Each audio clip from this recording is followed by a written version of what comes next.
Nyla's scream tore through the mansion's silence like shattered glass. Jun-hook froze above her, every muscle locked in place. His body trembled, not from exertion but from the shock of 5 years' worth of awakened hunger coursing through him. 5 years of nothing. 5 years of doctors, specialists, humiliation, and now, with this stranger beneath him, everything had roared back to life with terrifying intensity. Shh. His hand covered her mouth, but gently. His eyes, those dead eyes she'd seen in surveillance photos, blazed with wonder and panic. Please. Footsteps, thundering closer. Shit. Jun-hook rolled off her body, his movements jerky, uncoordinated. You need to go. Now. Welcome to Afro Korean Studios Besties. If this is your first time visiting my channel, please do well to like and subscribe so you can get notified each time I drop an episode of these beautiful stories. I am sure you don't want to miss out. Here. He grabbed her dress from the floor, thrust it at her. His hands shook as he fastened his own trousers. The window. There's a trellis. Nyla's fingers fumbled with her zipper. Her mind spun. The mission. The safe. She'd gotten nothing. But the footsteps were nearly at the door, accompanied by Seo Yura's sharp voice cutting through the hallway. Jun-hook, I heard something. Answer me. Go. Jun-hook whispered urgently, practically lifting Nyla toward the window. She didn't argue. Shoes in hand, she climbed onto the sill just as the doorknob rattled. The trellis bit into her palms as she descended, her heart slamming against her ribs. Above, she heard the doors burst open. Who was here? Seo Yura's voice, cold and surgical. Nyla's feet hit the garden gravel. She ran, keeping to the shadows, not daring to look back. Behind her, Jun-hook's response drifted through the open window, strangely amused. A ghost. 2 weeks earlier. The cafe near the Coliseum smelled of espresso and rain. Nyla sat across from Enzo Castellano, watching him stir sugar into his coffee with mechanical precision. Everything about Enzo was precise. His suit, his neat beard, and his hard eyes. Your father is comfortable, Enzo said. I want to see him, Nyla requested. After. Enzo slid a folder across the marble table. Jun-hook Kang. Korean arms dealers expanding into territories that concern our associates. We need proof of his weapons shipments to the Yakuza. Dates, manifests, buyer information. Nyla's hands trembled as she opened the folder. Her father's face stared back at her from a photograph, thinner than she remembered, gray at the temples. He was seated in what looked like a decent room, reading, but the window had bars. Vittorio promised. Vittorio keeps his promises. Enzo's voice was cold, factual. When we keep ours. Jun-hook is hosting a charity gala next month. You'll attend as the daughter of a Milanese textile manufacturer. Wealthy, bored, looking for thrills. You'll get into his study, photograph the contents of his safe. Simple. Nothing was ever simple. Nyla had learned that when her father's gambling debts had delivered them both into Vittorio's hands. She'd learned it again during 3 weeks of training, how to pick locks, disable alarms, seduce information from men who thought women were ornaments. The safe combination? We're working on it. Worst case, we have someone who can crack it remotely if you can get eyes on the mechanism. Enzo finally looked at her, his gaze flat and reptilian. Your father has 6 months left on his heart medication. Maybe less, depending on stress levels. The threat was delicate, almost polite, but unmistakable. I understand. Good. Enzo stood, dropping euros on the table. You'll receive the blueprints tomorrow. Memorize them. The mansion has 15 bedrooms, 2 safes, 1 in the master bedroom, 1 in the study. We believe the study safe contains what we need. Nyla studied those blueprints until her eyes burned. Memorized guard rotations, camera angles, the location of every exit. She'd prepared for everything. Everything except Jun-hook himself. The photographs hadn't captured it. That aura of barely contained violence, the way his presence filled a room like smoke. In the surveillance photos, he'd looked like any other businessman, handsome, cold, untouchable.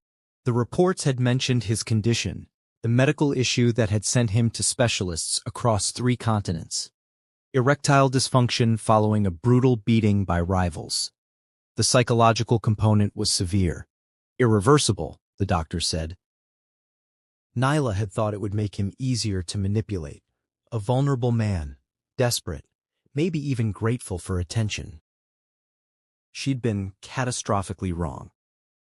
During the event, Jun-Huk noticed her presence the moment she walked inside the hall. Nyla saw it as an advantage and immediately tried her luck. "Jun-Huk, will you mind we have a conversation in your study?" she asked. "Not at all," he replied and led the way, asking his guards to stay back with a sign.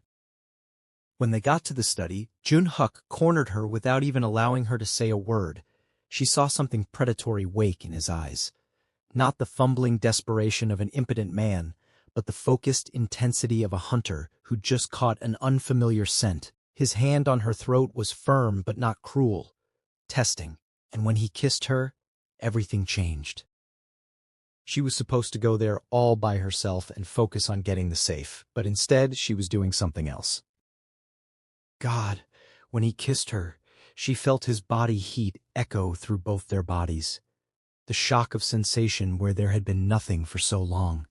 His dead manhood resurrecting against her hip, sudden and overwhelming, as if her presence had flipped some switch his mind had kept locked for 5 years. Before she could make a blink, her clothes were on the floor and Jun-Huk was on top of her in the study, kissing her neck. Then screamed the moment she felt him inside her. "Shh!" His hand covered her mouth, but gently. His eyes, those dead eyes she'd seen in surveillance photos, blazed with wonder and panic. "Please." Footsteps. Thundering closer. Shit. Jun-Huk rolled off her body, his movements jerky, uncoordinated. "You need to go. Now." "My clothes?" Nyla muttered. "Here." He grabbed her dress from the floor, thrust it at her. His hands shook as he fastened his own trousers. "The window. There's a trellis." "Go!" Jun-Huk whispered urgently, practically lifting Nyla toward the window. "My wife is coming." She didn't argue. Shoes in hand, she climbed onto the sill just as the doorknob rattled. She ran as fast as she could out of the mansion. Later, when she had successfully escaped, her hands shook as she pressed the ice pack against her scraped knee. The safe house was a cramped studio in Hongdae, furnished with mismatched furniture and thin walls that carried every sound from the street below. She'd climbed down that trellis too fast, torn her stockings, skinned both knees and one palm. Small wounds, survivable. But her hands wouldn't stop shaking. The door opened without warning. Enzo filled the frame, his cologne too expensive for the grimy hallway behind him. He took in her disheveled state with those cold blue eyes, the same eyes that never showed anything. Not anger, not satisfaction, not even boredom. 72 hours, he said. Nyla looked up. "What?" "You have 72 hours to complete the mission." Enzo stepped inside, closing the door with a soft click. "After that, your father's medication stops." "I need more time. I can get back in, I just—" "Vittorio grows impatient, Nyla." Enzo's voice remained conversational, almost pleasant. "Your father's screams grow louder each time his heart seizes. Did you know that? The nurses say he calls your name." The ice pack slipped from her fingers. 3 days. Enzo checked his watch, a Patek Philippe that probably cost more than her father's house. "Starting now. The charity gala is tomorrow night, your last guaranteed access to the mansion. After that, security will tighten. They know someone was in the study." "They don't know it was me." "Don't they?" Enzo moved to the window, gazing down at the street. "You were sloppy, emotional. Jun-Huk let you escape, which means he wants something from you. Use it. Seduce him, drug him, I don't care. Just get into that safe."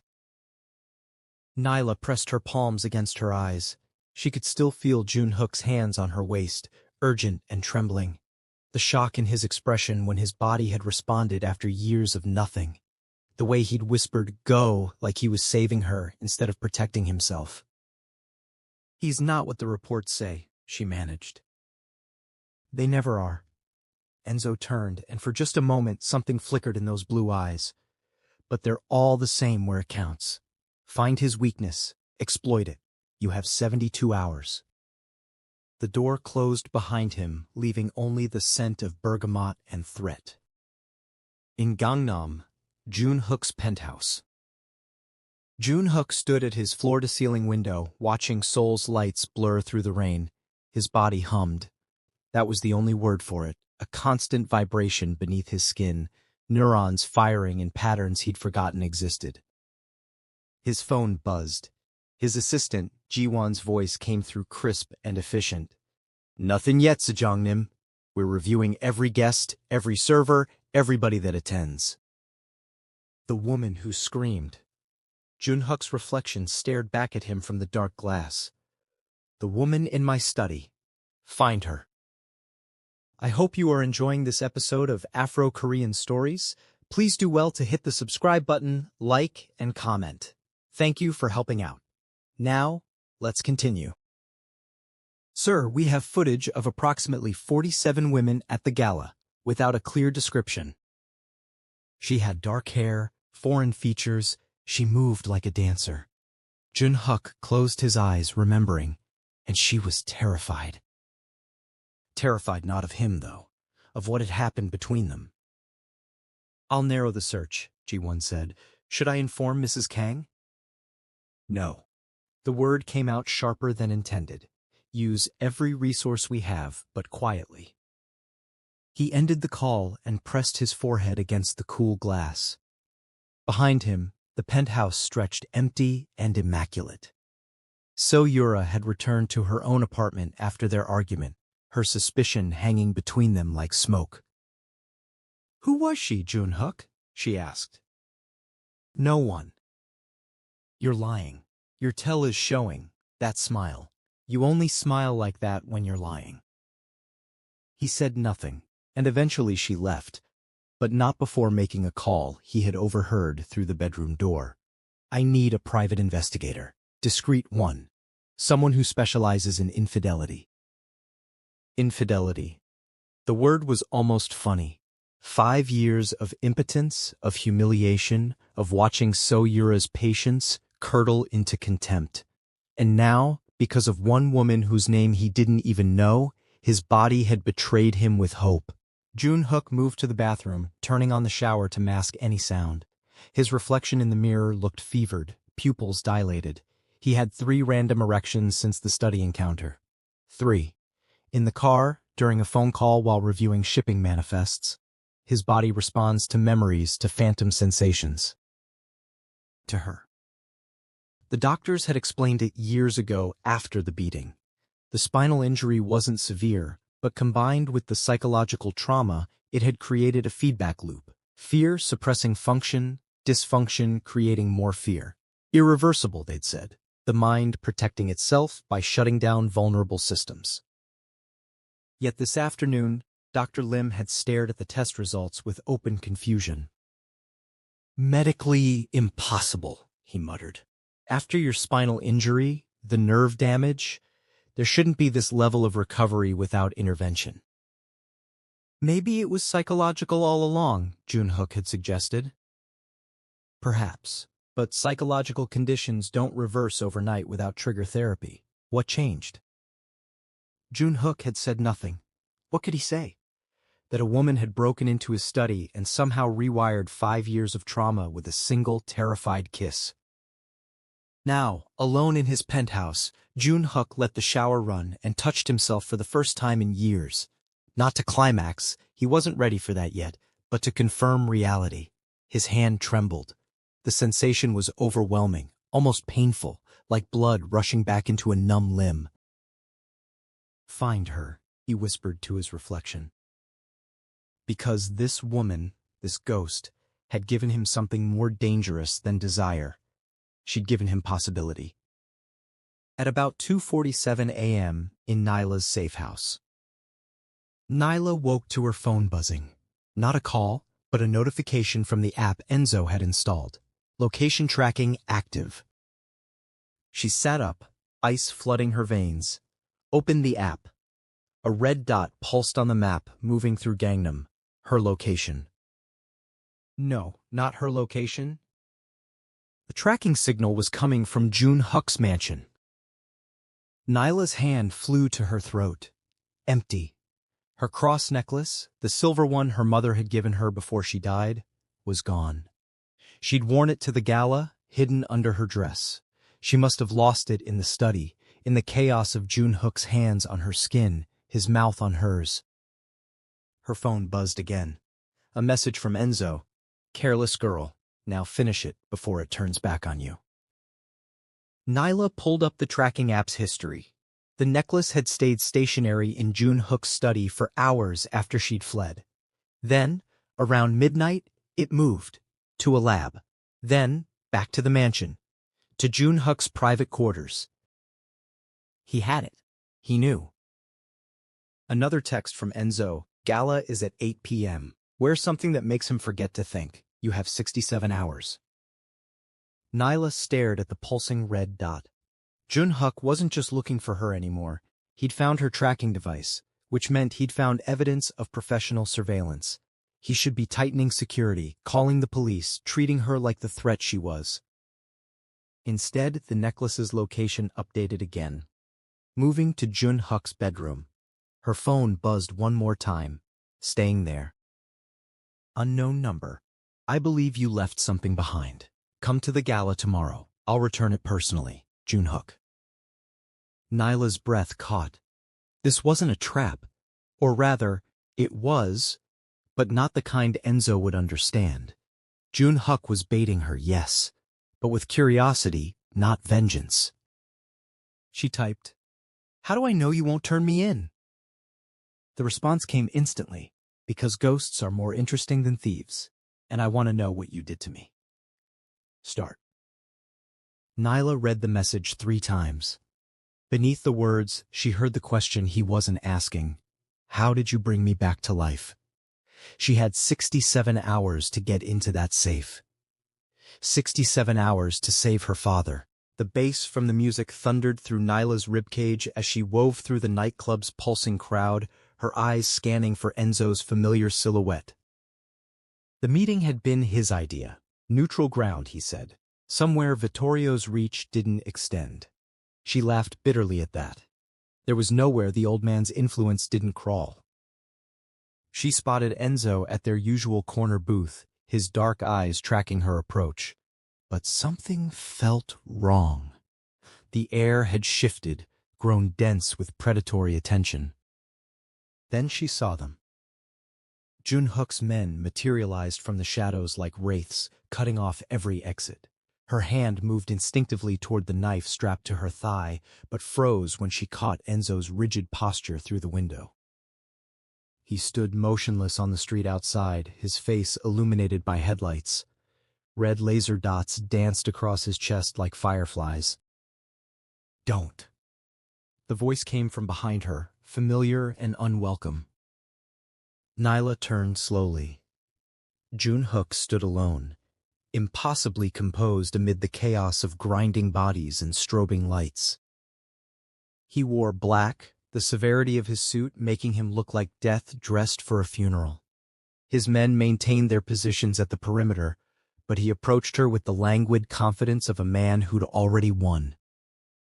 "Dance with me," he commanded, extending his hand. It wasn't a request. Her jaw clenched.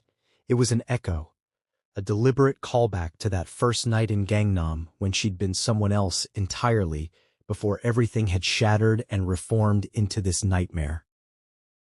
"And if I refuse?" Jun Huk's expression didn't change, but his eyes flicked toward the window where Enzo remained trapped in the crosshairs. "Your friend will become a very expensive dry cleaning bill." She took his hand. He pulled her close with practiced ease, one palm settling possessively at the small of her back. They moved together through the crowd, his body guiding hers with the same assured dominance he brought to everything else. The music wrapped around them, but Nyla felt only the violent hammering of her heart. "You're wondering how," Junhook murmured against her ear, his breath warm. "How I found you. How I knew about tonight." She said nothing, focusing on maintaining the space between their bodies even as he systematically eliminated it. "Your father is alive." His words were surgical, precise. Alex Kamau, currently residing in Vittorio Castellano's compound in Sicily. Northeast Tower, 3rd floor, guarded rotation of 6 men. Ice flooded her veins. "How?"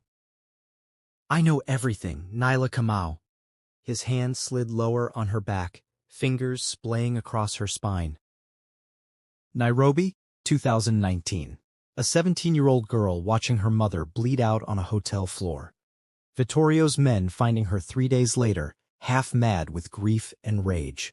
The recruitment, the training, the promise that she'd see her father again if she proved useful enough. Each detail landed like a physical blow.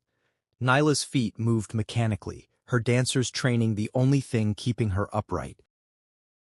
Junhook continued, relentless. And Enzo, dear, loyal Enzo, Vittorio's nephew, his enforcer, the man tasked with keeping you compliant, making sure you never got too close to the truth about where Daddy really is. "You're lying." But her voice cracked on the words. "Am I?" He spun her suddenly, pulling her back against his chest, his mouth at her temple. Enzo's mother was Vittorio's sister. She died when he was 12. The old man raised him, molded him. Every kindness Enzo's shown you, every secret he shared, all of it sanctioned, all of it designed to keep you useful. The room tilted. Nyla's mind raced back through every interaction, every moment of supposed trust. Enzo's convenient appearances, his inside knowledge of Vittorio's operations, the way he'd always seemed to know exactly what she needed to hear. "The communications between them are quite touching," Junhook said, his tone almost conversational. "Enzo reports your emotional state weekly. Vittorio adjusts your assignments accordingly. They've been playing you like a violin for 7 years. Why tell me this?" Nyla forced the words through numb lips. "Why not just kill us both?" Junhook turned her to face him, one hand coming up to cup her jaw. His thumb traced her cheekbone with disturbing tenderness. "Because your body woke mine that night in Gangnam. Because when I'm inside you, I feel something I thought died years ago." His grip tightened fractionally. "You belong to me now." "I belong to no one." Such fire. His smile was terrible. "But you're not hearing me clearly. I've intercepted 3 months of communications between Enzo and Vittorio. I have the compound's security protocols, guard rotations, supply routes. I could burn that entire operation to ash before sunrise." "Then do it." Her eyes blazed. "If you're so powerful, just—" "Your father would die in the first volley." Junhook's voice went cold. "Vittorio doesn't keep loose ends. The moment he suspects compromise, Alex Kamau becomes a corpse." The trap closed around her with audible finality. "But," he continued, his tone warming fractionally, "I'm a businessman. I believe in mutually beneficial arrangements. What do you want?" "You become my double agent. You continue meeting Enzo, feeding him intelligence, false intelligence that I provide. You report everything he says, everything Vittorio plans." His other hand joined the first, cradling her face like something precious and breakable. "And when you're not playing spy, you warm my bed, willingly, enthusiastically." Nyla's stomach churned. "And in exchange?" "I extract your father, alive. You get 6 months to prove your value, to help me map Vittorio's entire organization from the inside. Then I move. I take everything he has, and I give you your father with a new identity and enough money to disappear forever. How do I know you won't just kill us all anyway?" Junhook's expression shifted, something almost like hurt flickering across his features. Because despite everything I am, despite what I do, I don't lie to you. I never have. That night, I told you exactly what I wanted. I told you the danger. You chose to stay. The music swelled around them, bodies pressing close on all sides. Through the window, Nyla could still see Enzo, could see the tension in his shoulders, the way his hand hovered near his jacket where she knew he kept his gun. He's suspicious, Jun-hook observed, following her gaze. He knows something's wrong. What you do in the next 60 seconds determines whether he lives or dies.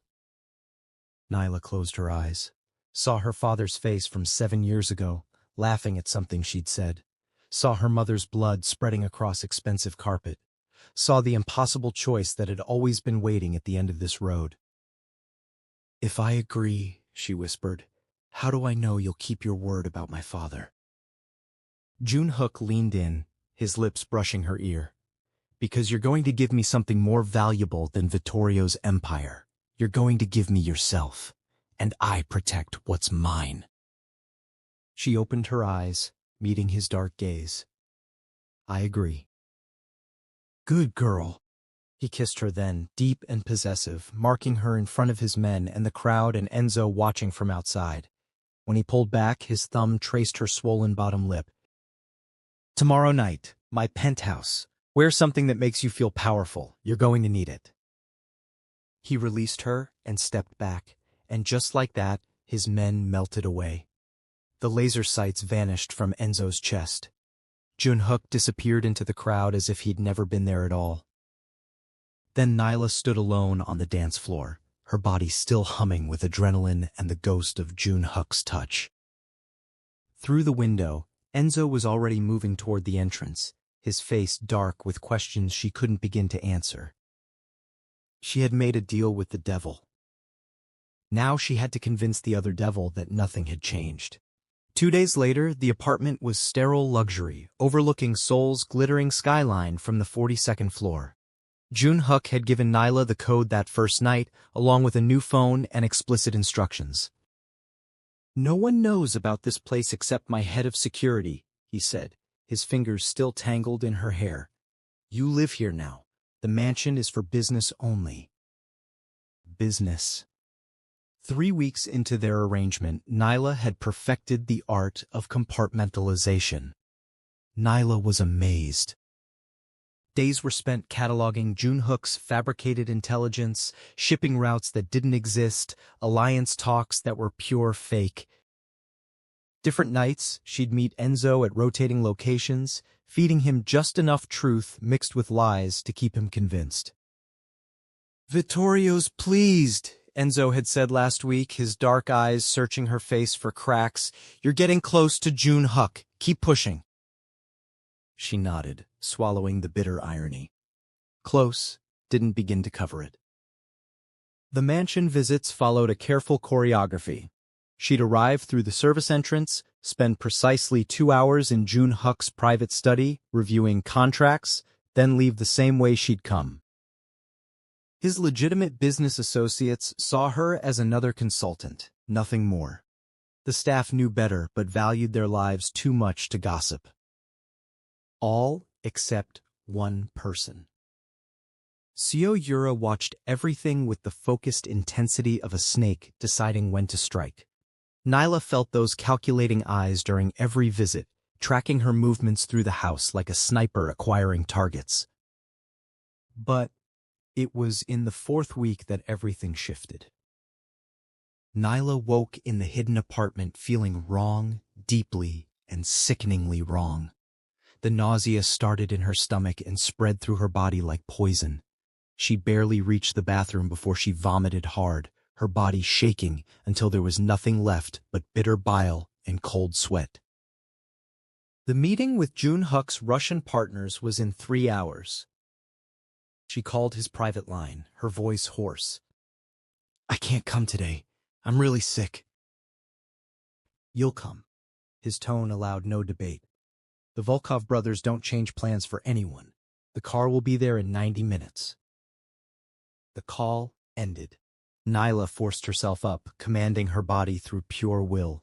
She had survived worse than this. Food poisoning wouldn't break her. But this wasn't just food poisoning.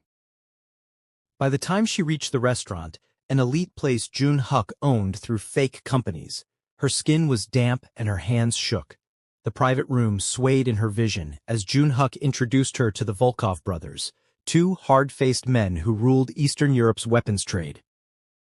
Ms. Nyla Kamau oversees our African acquisitions, Jun-Huk said smoothly, his hand resting possessively on her arm. The older Volkov held out his hand.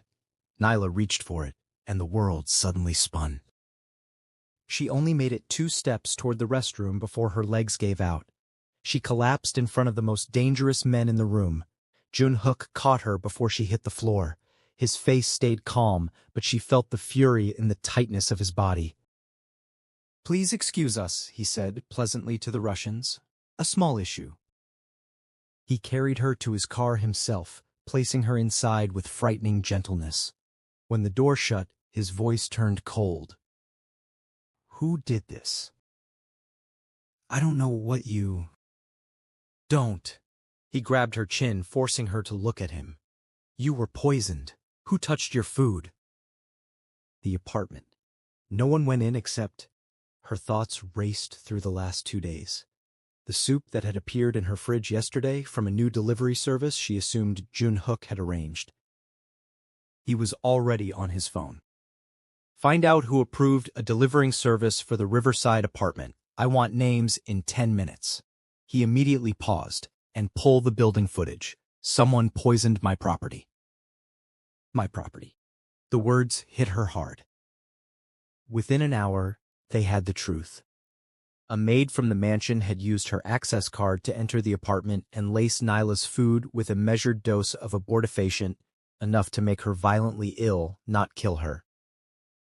"She believed you were pregnant," Jun-Huk's security head said flatly. "The poison was meant to end it without causing death."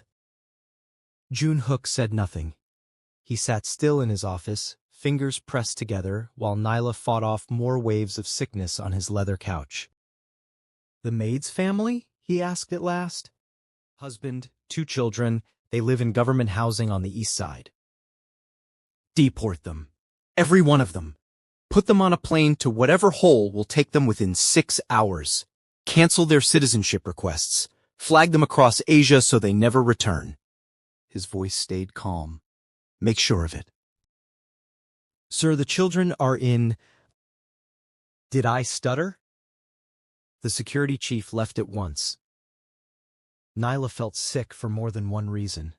"That's too much, even for you." Jun-Huk looked at her sharply. "Someone tried to hurt what's mine. In my world, that has a price. Be thankful I'm not killing them." She wanted to fight him, but no words came. This was him, a man whose mercy looked like ruin.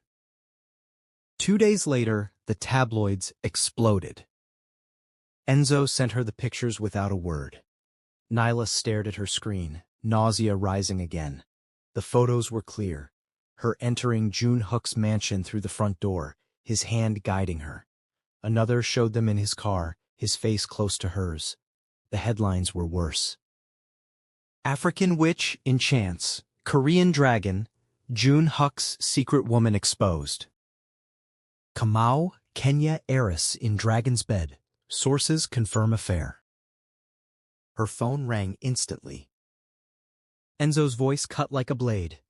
"Vittorio wants the truth, not the lies you've been giving me." "I'm trying." "Try harder. The old man wants Jun-Huk dead, or your father. Decide fast." He paused, something new in his tone. "Unless you already picked a side." The call ended. That night, Jun-Huk sent one message: "Come to the mansion, main entrance, now." She understood. Hiding was over. The game of secrecy ended when those photos went public.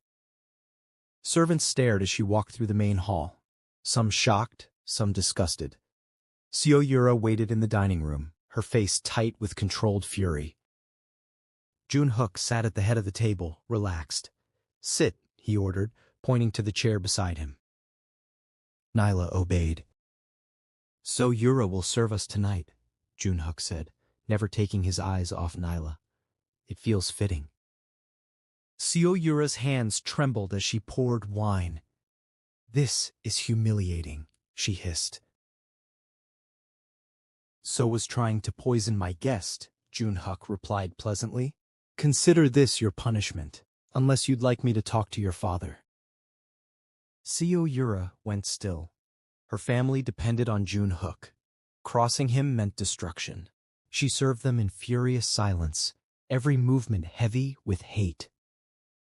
When dinner ended, Jun-Hook stood and held out his hand to Nyla.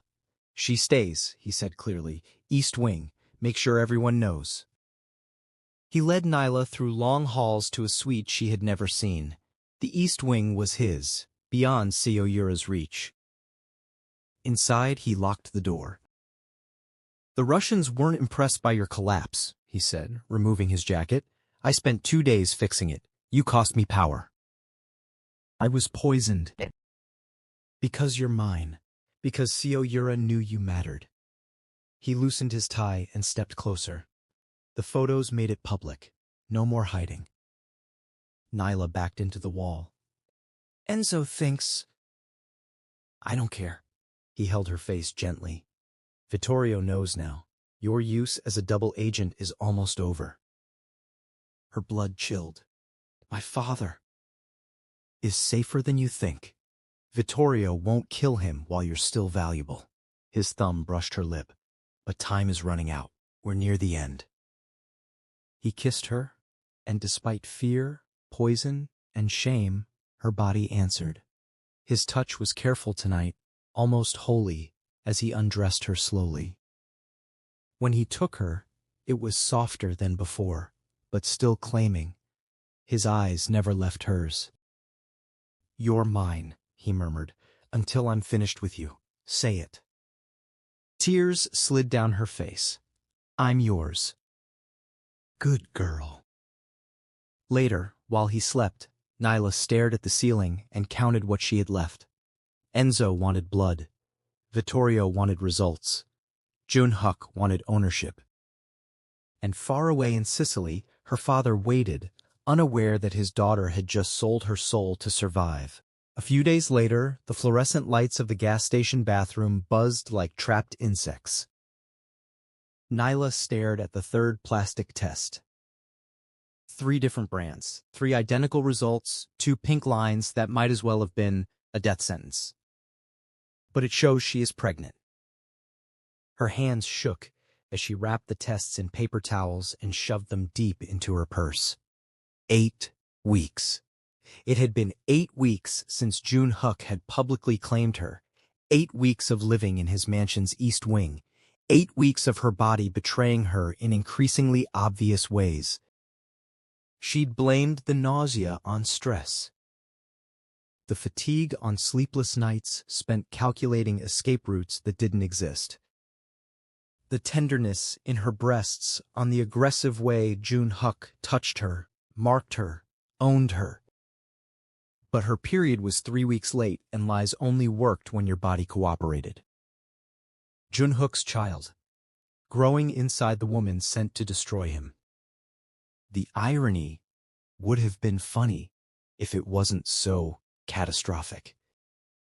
Her phone buzzed, Enzo's 5th call today.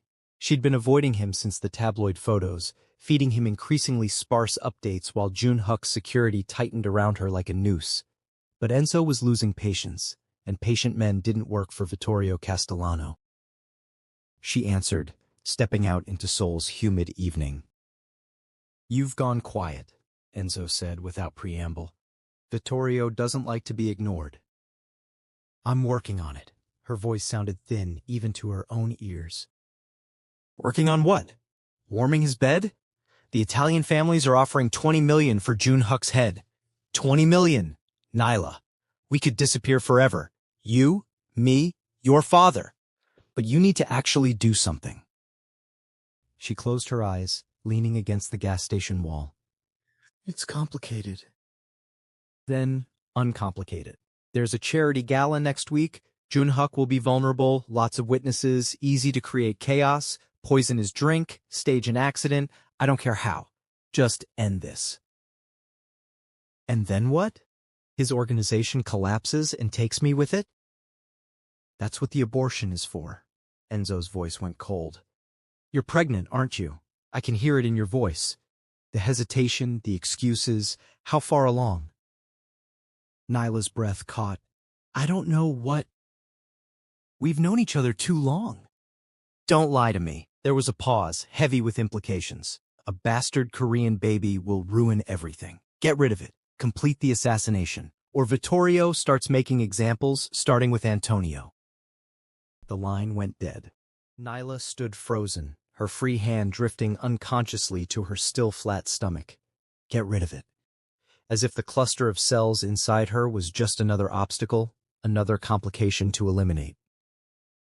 She thought of Jun-hook's face in sleep, the nightmares that gripped him 3 nights a week. He'd wake gasping, his scarred body rigid with phantom pain from the accident that had nearly killed him 5 years ago. The first time it happened, she'd tried to comfort him, and he'd nearly broken her wrist, trapped in some memory where touch meant danger. But the third time, he'd let her hold him. Let her trace the scars that mapped his torso like a roadmap of survival. The doctor said I'd never walk again, he'd whispered against her hair. Said the nerve damage was too severe. They were wrong about walking. But other things? His hand had found hers in the darkness. You're the only one who wakes my body, the only one who makes me feel whole. She'd filed it away as useful intelligence, another weakness to exploit. Except it didn't feel like weakness when he looked at her across his office during business meetings, that brief softening in his eyes before the mask slammed back down. It didn't feel like exploitation when she'd discovered the wire transfer records, regular medical supply shipments to a clinic in Nairobi, the same clinic where her mother had died. Anonymous donations in amounts that would fund operations for years. He'd never mentioned it, never used it as leverage. The pregnancy symptoms worsened over the next week. Nyla managed to hide the morning sickness, but the exhaustion was harder to mask. Jun-hook noticed everything. The way she fell asleep during dinner, how she picked at food that used to be her favorites, the pallor that no amount of makeup could quite hide. You're seeing my doctor, he announced one evening, brooking no argument. Tomorrow, 10 a.m. Dr. Kim is discreet. It's just stress. Tomorrow, 10 a.m. His hand settled at the nape of her neck, possessive but gentle. I don't negotiate when it comes to your health. Dr. Kim was a severe woman in her 50s who conducted the examination with clinical efficiency. Blood draw, physical exam, questions delivered in rapid-fire Korean that Jun-hook translated with increasing tension. When was your last period? Nyla's hesitation was answer enough. The urine test took 3 minutes. Dr. Kim's expression never changed, but something flickered in her eyes as she turned to Jun-hook, speaking in rapid Korean that Nyla couldn't follow. But she understood the single word that cut through the medical terminology like a blade. Imsin. Pregnant. Jun-hook's face went absolutely still. Leave us, he said in English, his voice dangerously quiet. Dr. Kim bowed and retreated, closing the door with a soft click. The silence stretched like razor wire. How long have you known? Jun-hook's words were measured, controlled, the tone he used before ordering executions. 3 days. The lie came automatically. Don't. He moved faster than she could track, his hand gripping her chin, forcing her to meet his eyes. The doctor said 8 weeks minimum. You've known longer. How long? A week, Nyla whispered. I've known for a week. His thumb pressed against her jaw, just shy of painful. Is it mine? The question came out raw, stripped of his usual cold control. Or did that Italian bastard touch you? What? No, Enzo, never. Tears spilled free before she could stop them, the stress of the past weeks finally breaking through her carefully maintained composure. It's yours. I haven't been with anyone else since Gangnam. Since that first night, there's been no one but you. Jun-hook stared at her, searching for deception in every micro-expression, every tremor. His other hand came up to frame her face, thumbs brushing away tears that kept falling despite her best efforts. "A child," he breathed, the word carrying something she'd never heard in his voice before, wonder mixed with fear. "My child." "Junhook, I didn't plan this." "I know." His forehead dropped to rest against hers, his breath warm against her lips. "The doctors told me after the accident, said the internal damage was too severe, that I'd likely never father children." His hands trembled slightly against her skin. "I stopped hoping years ago." The vulnerability in his admission was more dangerous than any weapon. Nyla felt something crack open in her chest, some carefully guarded place she'd kept sealed since Nairobi. "What do we do?" she whispered. Junhook pulled back, his expression shifting from wonder to something harder, more calculating. Her phone exploded with vibrations, buzzing insistently in her purse. They both stared at it like it was a live snake. "Answer it," Junhook said, releasing her. Nyla's hands shook as she pulled out the phone.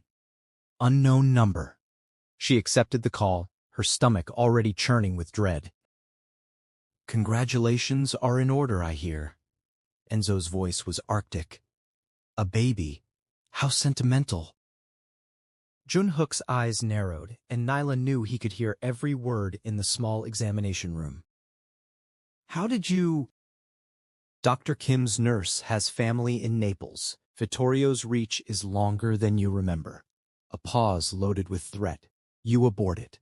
Here's what happens next. Quietly, this week. Then you complete the job you were sent to do." "Enzo!" "The Italian families are offering $20 million for Junhook's head. $20 million that could buy your father a new life, buy you freedom from all of this, but not if you're carrying his bastard." Nyla's hand moved unconsciously to her stomach. Junhook's eyes tracked the movement, his jaw clenching. "A bastard Korean baby will ruin everything," Enzo continued, his tone viciously matter-of-fact. "It compromises your cover, your credibility, your future. Vittorio will see it as proof you've gone soft, that you've developed feelings for the target, and you know what he does to compromised assets." It doesn't change anything." "Doesn't it?" Enzo's laugh was sharp. "You hesitated. That's all the proof I need. Abort it, Nyla. Complete the assassination.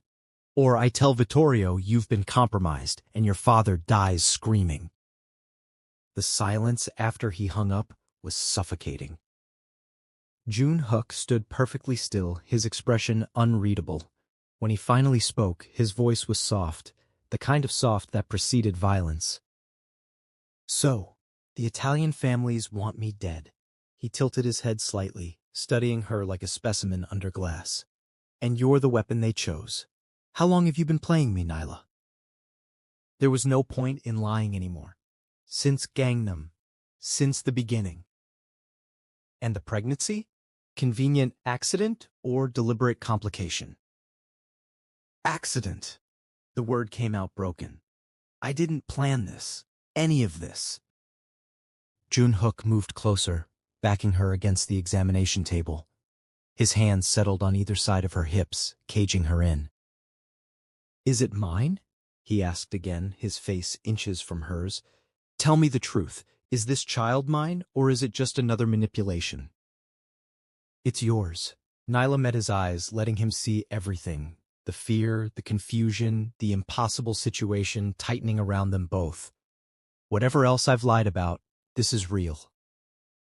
His hand moved to her stomach, splaying across the place where their child grew. "Enzo wants you to get rid of it."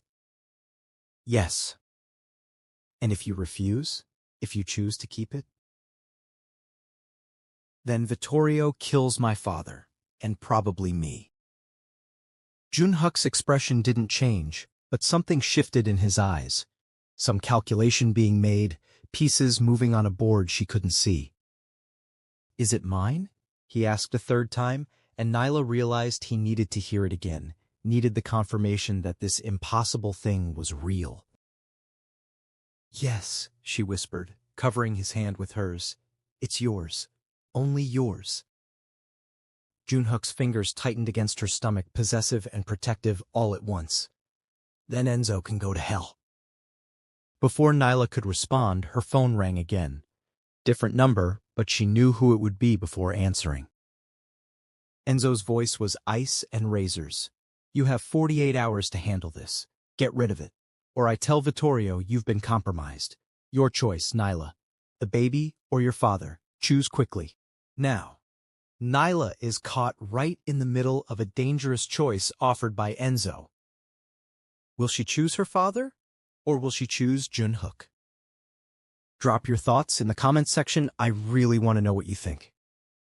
And don't forget to subscribe so you don't miss part 2. Trust me, you are not ready for what's coming next.